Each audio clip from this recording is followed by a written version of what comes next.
15th of August, Rabbi Furst, Pierke, Avos. Thank you. As Lou mentioned, this is Rabbi Furst here each line here with Zoom. Our first year this morning, we're learning the Maral Mitragis. Coming to the close of the document, we should finish it up today, Mitzvah Shem, and I'll be preparing another document for you the beginning of next week. And we're now coming to the close of the explanation of why the offspring of Avram Avinu had to go to Egypt and be enslaved there and persecuted there. So we can begin with the second paragraph from the bottom of the second page in the document. As it says there, you see it's blocked off the text in your document on the screen as well. Zeh chaser b'emuna. Right. So this is again. This is in all cases, as with the Gemara and the Dharm was explaining to us, the three opinions: Rabbi Yavau, Rabbi Yochanan, and Shmuel, explaining that the essential cause of the necessity of Klal Yisrael having to go to Mitzrayim, Egypt, and be enslaved and persecuted there was because of a lack of proper emunah in the Kadosh Baruch Hu on the part of Avram Avinu. So that's what the Maharal is explaining over here now. Okay, there you are again. This lack of emunah. Yeah. Anyone like to read? Lou or Roy, would you like to read? Any volunteers? No. Thank you. I do. Okay. V'zeh chesron b'emuna b'ma she'eno mitach matich zak be'emuna she'enu mischazik b'emuna.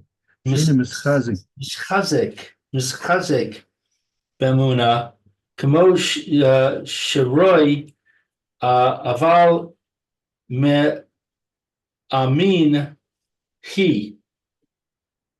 Okay, so this is a lacking of emuna with what that he was not strong in emuna, in faith, like that was appropriate, but he did believe.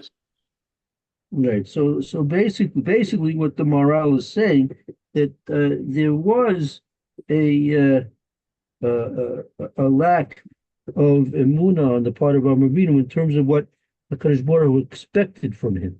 Right. Hashem expected from Avram Avinu apparently a very high, pure level of faith, and according to that expectation, Avram Avinu fell somewhat short of that. But he definitely was believing in a Kadosh Baruch Hu. There's no doubt about that. However, as we said, the expectation that, of course, Kadosh Baruch Hu wanted him to achieve, that apparently was not to its fullest potential. So that's basically what the Maharal is saying at this point. Kach yesh lifrosh das chachamim, and this is the explanation of the opinion of the sages. V'ata lo kasha lecha ki kokach shekol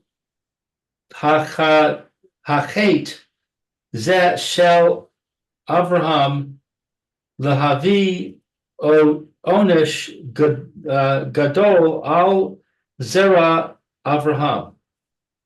And now it's not a difficulty, or it's not difficult for you, since it is very weighty. It's a very weighty sin, this of Abraham, to bring punishment, a great punishment on the offspring of Abraham. Okay, so yeah, so now, now it shouldn't be difficult for you. It shouldn't be a question for you. Ki kokak shokol hachet zeh, since it was so weighty, this chet, the sin of Avram Avinu, that it should bring such a great punishment on his offspring. Meaning, when you think about all the suffering that Claudius had to go through, the 210 years of absolute terrible persecutions, murders, servitude, everything else that you can imagine that we had to go through.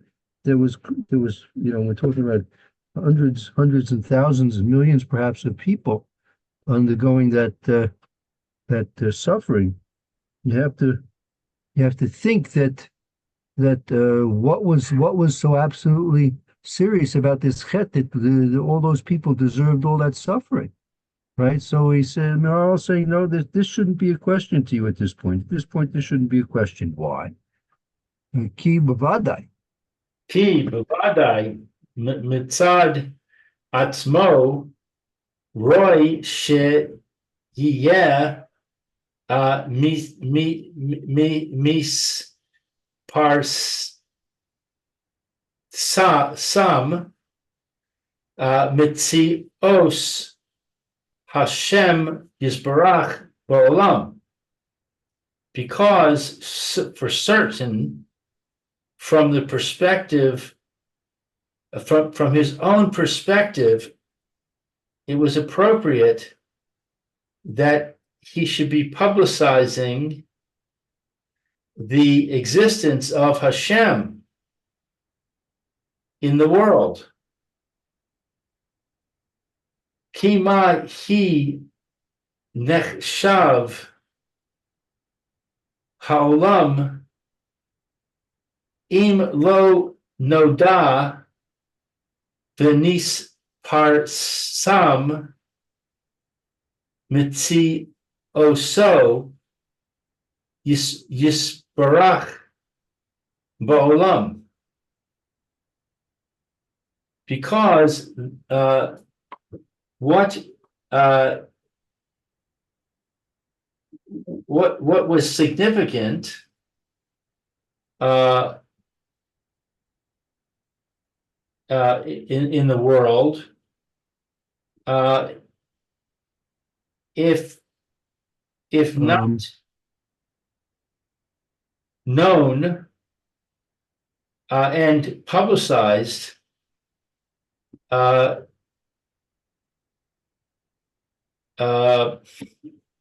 the going out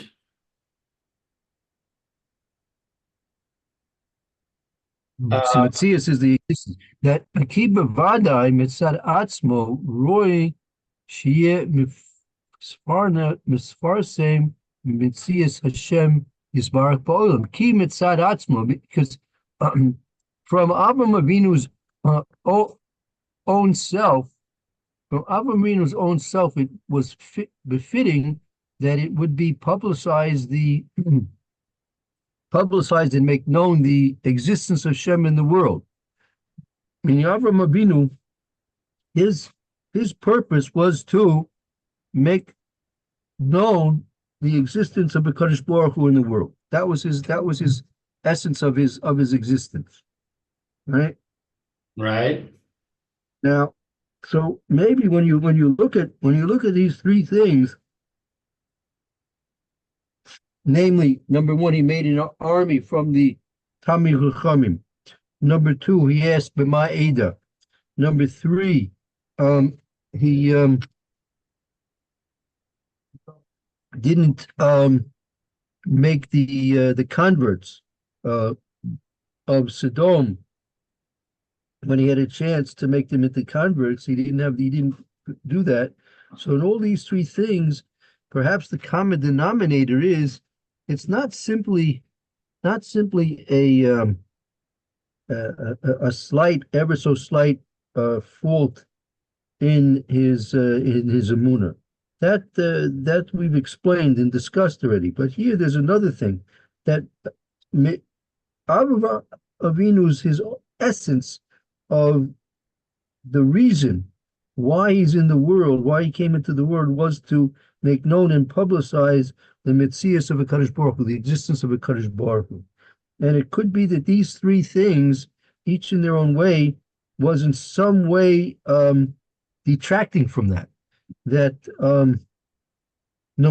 most easy to understand is that he didn't make the converts. Had he made those people converts, that would have been a tremendous revelation of the existence of a Kadosh Baruch Hu in the world. He would have allowed all those potential converts to see and to relate to a Kadosh Baruch Hu as the Borei Olam, as the creator of everything, and the Manig, the one who controls everything in the world. And they lost that opportunity. So that's the most easy to understand. The second one, perhaps to understand a little bit, take some more effort, is the B'ma Eda, when he questioned in what way will he be guaranteed the gift of Eretz Israel for his offspring. So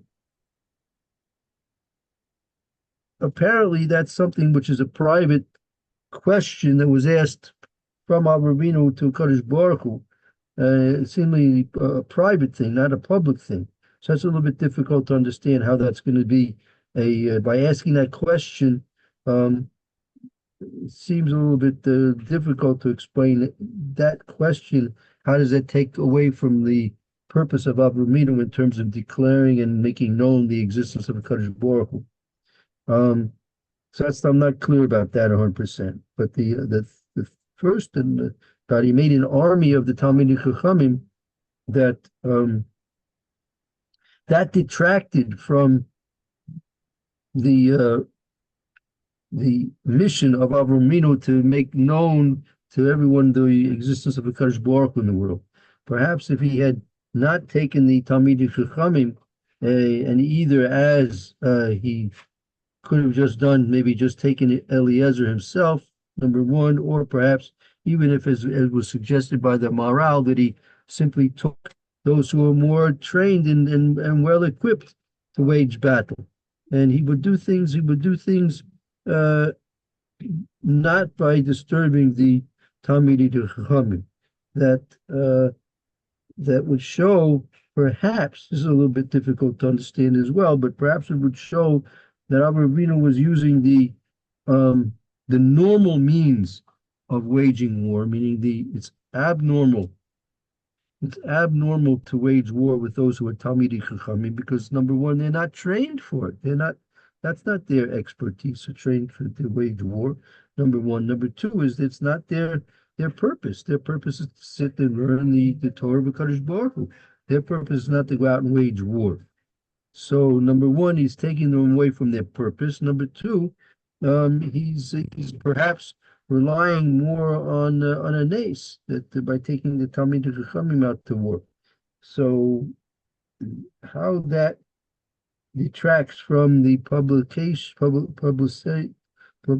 of a Kadosh Baruch Hu's existence in the world, I'm not sure. Those last two things are a little bit difficult to explain. But that's what he's saying here now. He's saying basically that the essence of Avinu's mission in the world is to publicize Hashem's existence, and in some way, by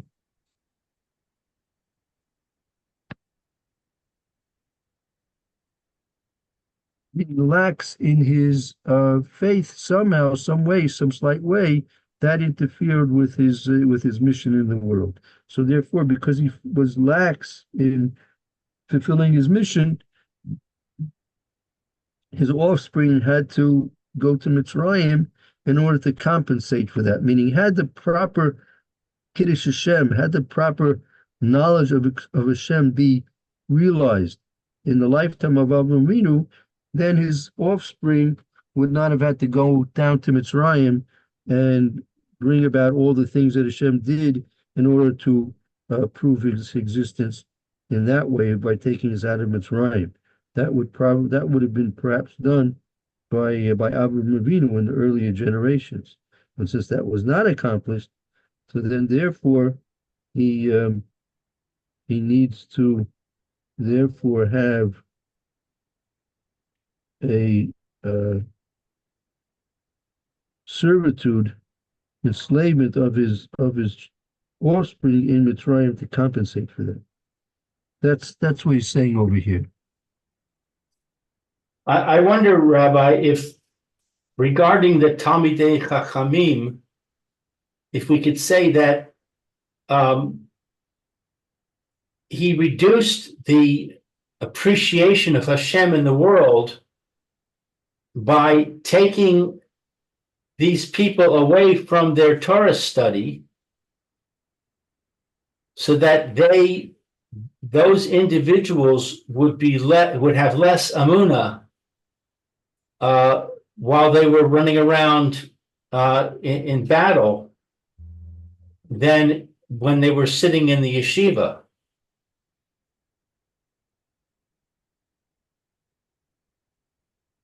Right. That's usually what's one of the standard explanations of this. But the Maharal said some things previously that lead me to believe he's not going in that thought process. That clearly, obviously, if those people who are supposed to be learning are learning, and their involvement with the Kadosh Baruch Hu's Torah that's what is truly magain. It's truly a protection, and it's matzil. It's a true salvation, right? And by doing that, so they realize and understand their value to whatever's necessary to be done. And as you said, if they're going to leave the yeshiva and go out to war, so they are not fulfilling their purpose. Their purpose is now being corrupted, and it also leads to them to think that perhaps that what they're doing is the cause of the military success, and that would be a lack of true faith in the Kadosh Baruch Hu. They think what they're doing on the battlefield is the cause of the success. That's not the truth. The truth is that the Kadosh Baruch Hu's bring the success to the battlefield in the way he wants, based on the merits of Klal Yisrael. And the merits of Klal Yisrael are not gained on the battlefield. The merits of Klal Yisrael are gained in the base medrash. And that's what they have to believe. And by going out to battle, they could possibly lose that proper emunah. So that's part of what's usually standardly explained. But as I said, the Maharal seems to, based on what he said previously, he said that really Avraham Avinu really should have taken those who are more fit for battle, meaning those people who are trained, and not take those people, Talmidei Chachamim, who are not trained in battle. And that would have been proof that HaKadosh Baruch Hu is going to save those people he loves, right? That was apparently the opportunity that Avraham Avinu had during the war. Apparently, Avraham Avinu had the opportunity during the war by waging, if he had waged war in a normal way, right? So people would have come to believe and understand that Akash Baruch Hu was going to save those people he loves, right? Now that he took the Talmid Chachamim, that message seems to have gone lost. And this is a little bit difficult to understand and explain. How is it by taking the Talmid Chachamim, that message that HaKadosh Baruch Hu will save those people he loves? Why and how is that message getting lost under those circumstances by taking the Talmid Chachamim? So the way I understand it, I'm not 100% happy the way I understand it, but the way I understand it right now is that by taking the Talmid Chachamim, who without a doubt HaKadosh Baruch Hu is going to be doing things on a supernatural level, because those people who are Talmidei Chachamim, right? So that which is supernatural is really not supernatural for them. That is the way HaKadosh Baruch Hu deals with those people who are close to him, and specifically those people who are Talmidei Chachamim. For example, let's take Noah, for example. Noah was a tzaddik. Noah was a tzaddik, and therefore, as we know, the whole parsha of Noah is Kadosh Baruch Hu found Noah to be a tzaddik. Noah had chen, favor in the eyes of a Kadosh Baruch Hu, and because of that righteousness of Noah, that's what allowed him to be saved above and beyond of everyone else in his whole generation, right? So because of his tzidkus, right, Hashem was doing miracles because of his tzidkus. Likewise, Talmidei Chachamim, Hashem is going to do miracles for the Talmidei Chachamim because of their skusim of Torah. So, but that doesn't show that Hashem is going to save those people he loves. That was what apparently was the opportunity for Avraham Avinu to show when he went out to war against the four kings, that Hashem will save those people he loves. If Hashem's going to be saving people because the Talmidei Chachamim are fighting, so that message is lost. And that seems to be the way the morale is learning at that point, apparently. I wonder also, regarding the other principle, which was the Ada, how shall I know? If we could say that Abraham is evincing a lack of faith in himself, that he's concerned that maybe he's not worthy of inheriting the land, but also less directly, he's evincing a lack of faith in Hashem, because Hashem chose Abraham and said, I'm going to give you the land. So by suggesting or thinking that maybe he wasn't worthy, he was questioning Hashem's decision in a way. And that was the lack of emunah in Hashem. Right. This is exactly how they explain it. They explain it that it's sort of by doubting his worthiness, that also reflects on the so to speak the wisdom of HaKadosh Baruch Hu in choosing him. Meaning he shouldn't have had any questions. Meaning Hashem's choosing him. He should understand that Hashem is wise enough and understanding enough of all the situation to know that if that's what he wants to give him, he's obviously deserving for it. His self-doubts, okay, his own self-doubts, he could think, well, am I really worthy?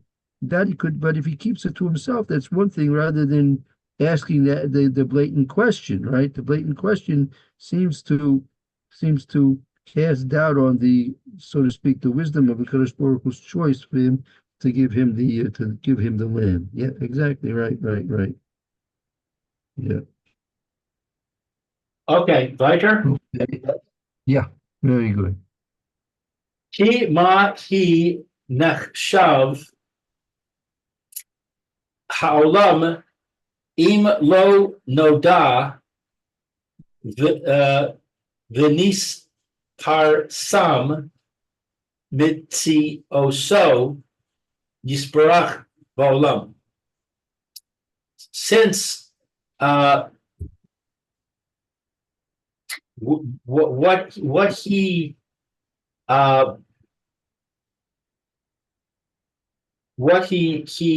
what was significant about this with not knowing and publicizing the existence of Hashem. Ba'olam. Yeah. Ki ma haya nikshav ha'olam im lo noida u'misfarsim etzias yisbarach ba'olam. Meaning what, since what is the significance of the world if it's not to make known and to publicize the existence of a Kadosh Baruch Hu in the world? Meaning without the knowledge and acknowledgement of Kadosh Baruch Hu's existence in the world has no need to exist.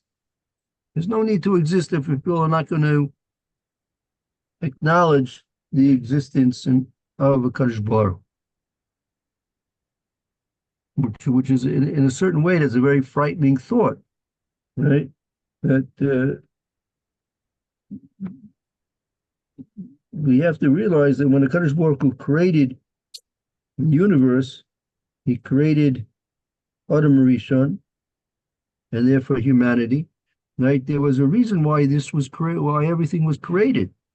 The creation was, in fact, that there should be a place and an opportunity for his creations to acknowledge and devote themselves to a Kadosh Baruch Hu, right? And if that's not going to happen, right, so then there's no significance to the world. Right. That's a very scary type of a thought to have. Rak shetzarich chet ma lehotzi davar al ha-pa'al. Only that it is needed a sin, what to bring out the matter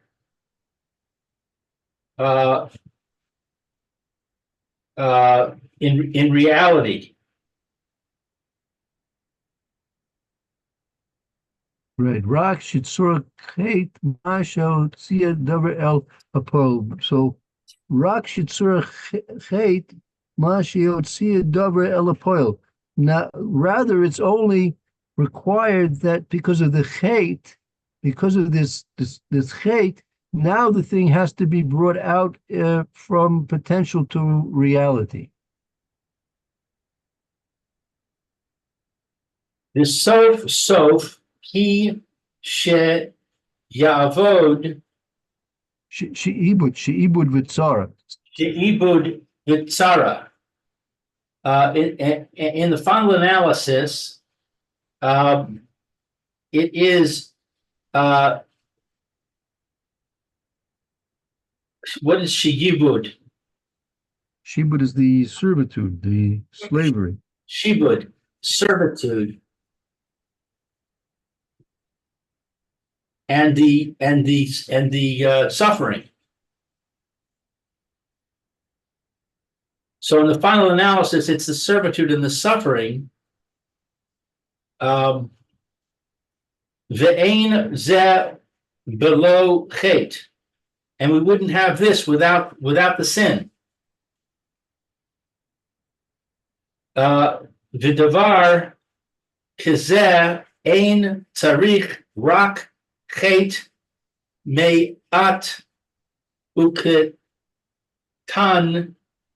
lehachria, and the matter is like a matter like this is not required, does not require, I mean, only requires a sin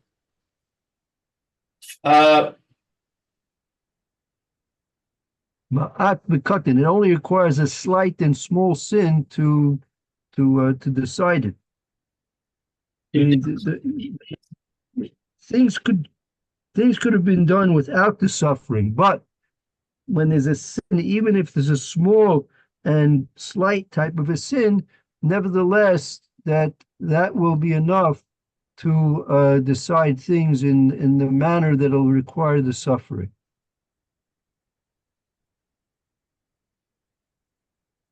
ודבר זה מבואר מאוד למי שיבין. And this matter is explained further to the one who understands. Yeah, but that was a mavur ma'od, and this thing is very clear to the one who was able to understand. Meaning, the question that why all the suffering because of this seemingly slight and small sin on the part of Avram, the question is why all the suffering? But if you realize that the whole purpose of Avravinu's existence and correspondingly the whole purpose of the world was only that there should be made known and understood and acknowledged the existence of HaKadosh Baruch Hu. And if there's any slight lack of that, so therefore, in order to compensate for that and to make a rectification for that lack of acknowledgement, so if there's going to be suffering that needs to be done in order to accomplish that, that's not a difficult thing to understand, because that's the whole purpose of the existence of everything.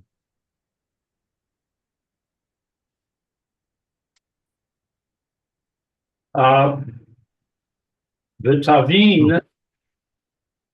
זה מה שאמרו חכמים. And we understand that which is stated by those sages in Yoma, Sha'ol ba'achas below alta lo v'dud bishtayim va'alta lo. What's Sha'ol? That right, that this is more in Yoma. It says Shol meaning Shol HaMelech ba'achas. Shol HaMelech was with one, v'lo al saloi, and it didn't work for him. But David b'shtayim also, and David with two, and it did work for him. We'll have to understand he's going to explain what's the Gemara.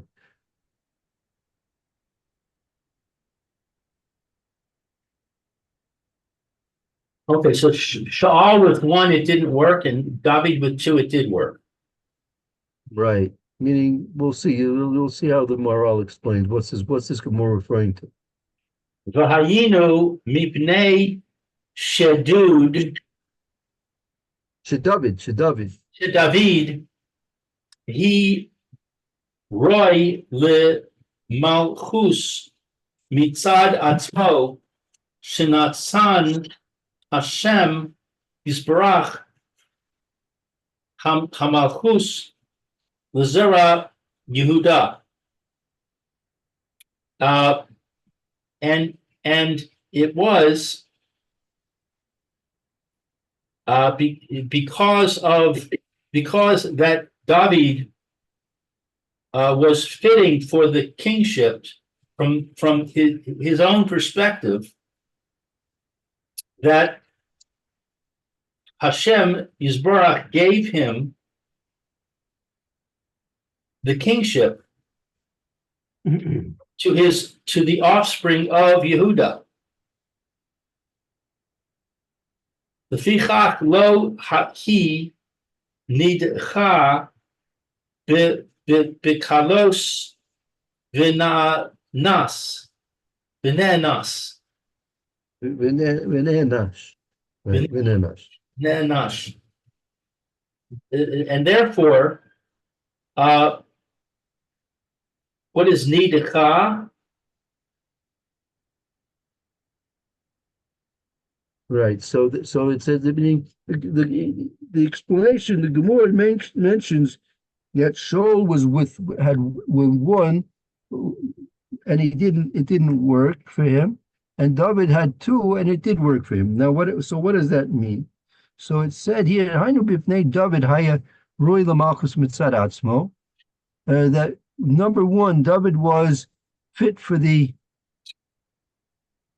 monarchy on his own. Number one, that Shenosan Hashem Yisbarach Marcus Yehuda, that Hashem had given the monarchy sovereignty to the seed of Yehuda, and then David was from the seed of Yehuda. So on his own, he was fit for the monarchy.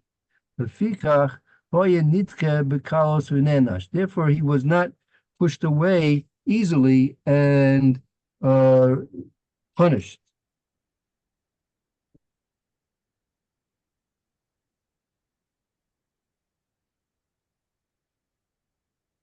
But Shaul himself was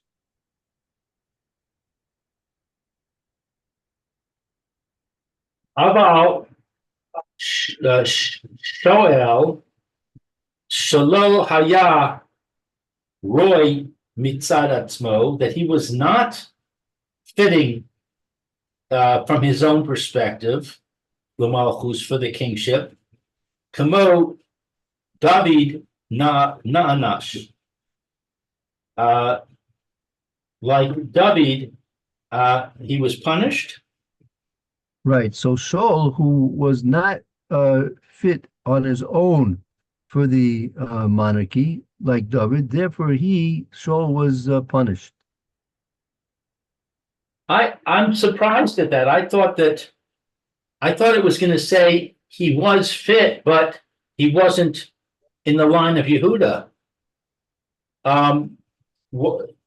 My understanding from what I remember reading about him was that he was quite a great person.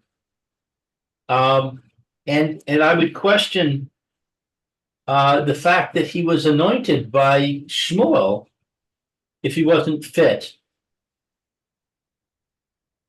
No, so that's exactly what he's saying. Meaning, David had one advantage over Shaul. Meaning, they were, in terms of personally speaking, they were both tremendous tzaddikim. All the virtues that a king has to possess, both David and Shaul were more or less the same in terms of virtues that they personally possessed. However, David had an advantage over Shaul that he was from the Zera of Yehuda. He was from the heritage line of the lineage of Yehuda, who Hashem had given the promise to have the monarchy expressed through the offspring of Yehuda. Now, and Shaul was lacking that. So that's why David had two, meaning he had everything he himself had in terms of his own personal virtues, and he had the lineage as well. But Shaul only had the personal virtues that he possessed, but that he was lacking the heritage, the lineage. That's why he only had one, and therefore he was deposed and received punishment, where David did not. Well, what does it mean when it says Shaul Shalo Haya Roy Mitzad Atzmo L'Malchus? That seems to be saying have those qualities. No, I think he's referring. You see from how he expresses it by David. This is Atzmo is referring to his family lineage. Oh, okay, I see. The expression Atzmo is a little bit misleading. Atzmo would normally tell me that you're referring to he himself, his personal virtues rather than his his yichus, his ancestry. But it seems to be that that's not how he's using the expression here. Atzma. Atzmo seems to be in terms of the essence of his lineage. I see. Okay. Okay. It's hard to understand, but I hear what you're saying. Yeah. V'zeh roi shelo yavo onesh af shehaya roi mipnei she'en mukhan la'onesh. And this is fitting that it should not come some punishment should not come even that when it is appropriate because that he's not prepared for punishment. Right. So that meaning that's apparently in reference to David, that David, even though he may that David is not it's not appropriate that an owner should come to David because he has that advantage that it shouldn't be designated upon him an oynish.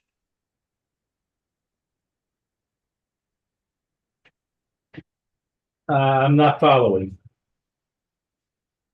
That the fact that David had the lineage of the promise of Hashem to the offspring of Yehuda that he would be the king, so therefore, since he was in fact supposed to be the king, so even though there may have been some type of a punishment that he was supposed to receive, the fact that he was a king, that would save him from getting his punishment. I see.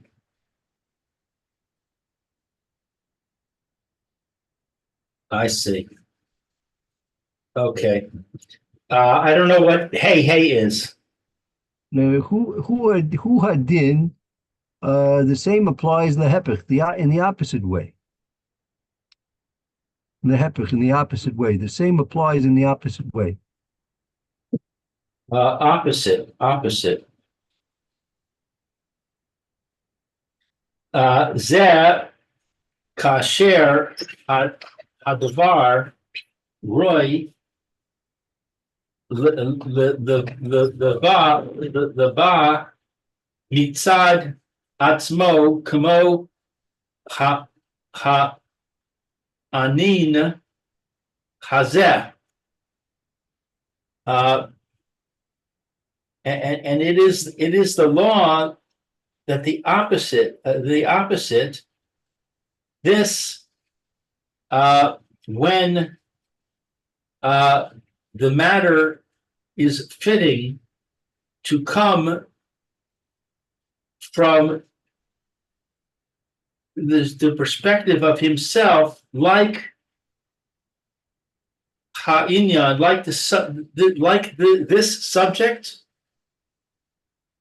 Right, and that kasher hadavar roy levo mitzad atzmo. So now he's trying to apply this to what we've been discussing up till now.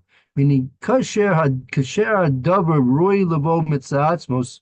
When it is that a thing is supposed to come, right, on its own, kamo inyan hazeh, like we've been discussing. I mean, when something's appropriate that it should occur, as we've been discussing.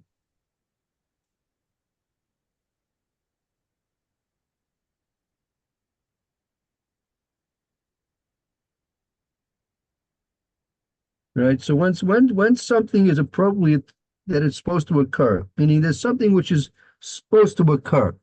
Ki roy mukdash ba'olam, for example, for our case, that it's proper that the name of HaKadosh Baruch Hu should be made and sanctified in the world. Meaning that the fact that Hashem's name should be sanctified in this world. That's something which is necessary to happen, right? And and if it's not going to happen because of some chet, then the onish is definitely going to be appropriate to come, as explained in many places.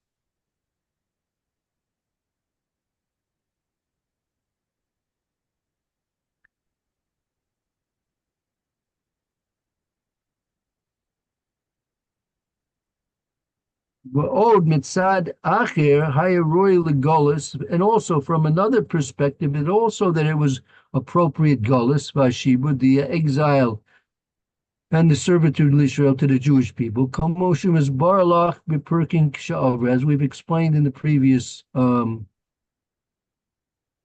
chapters. I don't know. I'm As getting. you said, Kasher lo haya Yisrael b'shleimus, when the Jews were not in a state of perfection, right? Since the Jews were not in a state of perfection, b'shleimus Yisrael kasher heim shishim riboy, and shleimus, the perfection of the Jewish people is when they will be shishim riboy, 600,000. That amount of people of 600,000 is a indication of the shleimus, the perfection of the Jewish people. Then in that case they have a connection with the Kadosh Baruch Hu.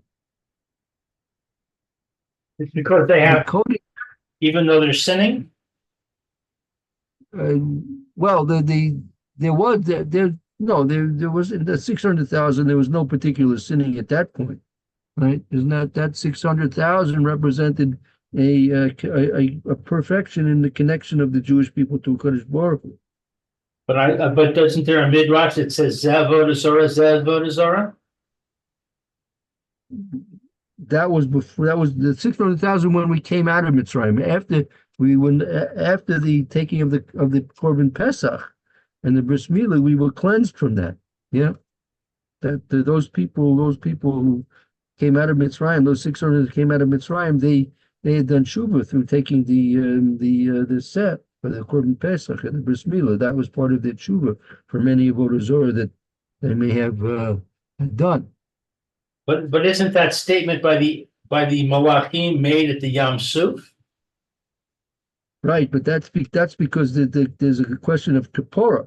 There's don't forget there's several stages of what has to occur. There's tshuva, and there's still kapara that has to take place, right? And then there's slicha, kapara, tshuva, slicha, and kapara, right?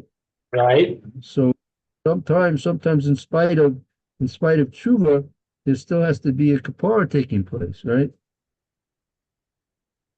Right. V'kodem shehem lechelko yizbarach hayim mishubarim ad sheotziem Hashem yizbarach chelko mitoicham. And before they had achieved this connection with the Kadosh Baruch Hu, they were enslaved up until the time that Hashem took them out and joined, so to speak, with them. Chelko mitocham, and Hashem joined from within them. Lefikach, let's just, if you want, to just finish it up in a minute or two. We'll just finish the paragraph, because that way I can prepare another document for you for next week, Leonardo. Lefikach hashibud Roy mitzad atzmo. Therefore, the servitude was fitting from its own perspective. Umaat hachet makriya davar shahu roy mitzad atzmo ule kaman yisbarach. And the small amount of sin, makira, I don't know. We'll tip the scales. Makri is to tip the scales. We'll tip the scales. in this matter that it is appropriate from the perspective of itself, and later on, Yisbarach, Yisbar. Oh, it will be explained further. Yes, as we can explain further, right? Ki yesh the faresh v'hu ama emet nachon al pi pashit divar rehem ta'am lefi hanigla. Enigma. Therefore, there is to explain that it is true and correct in accordance with the simple matter of the reason for this. What's Nigla? The open, rather than the open reason, meaning without going into Kabbalah and all kinds of those kinds of things. The Pashup Pshat. This is the way you can understand so according to things according to Pashup Pshat. Okay, very good. Okay. Thank you, Lou. Yeah. Excuse me? I request that we go over this paragraph again because I got kind of lost. We went very fast. No problem. Good. No problem. We'll happily go over it again, Mitzvah Shem. Mitzvah Shem. Okay. Very good. So we'll take a break. Roy should have a good afternoon. Hopefully tomorrow Mitzvah Shem Erev Shabbos, 9:30, if you like. And again, we'll start the Mr. Bereshir shortly, Mitzvah Shem. Okay, thank you, Rabbi. I appreciate it very much. Bye. Thank you. Lou. Very good as well. Have a good day. Hope to see you soon. See you soon, Meir. Okay, Yishkayach. Bye. Baruch to you.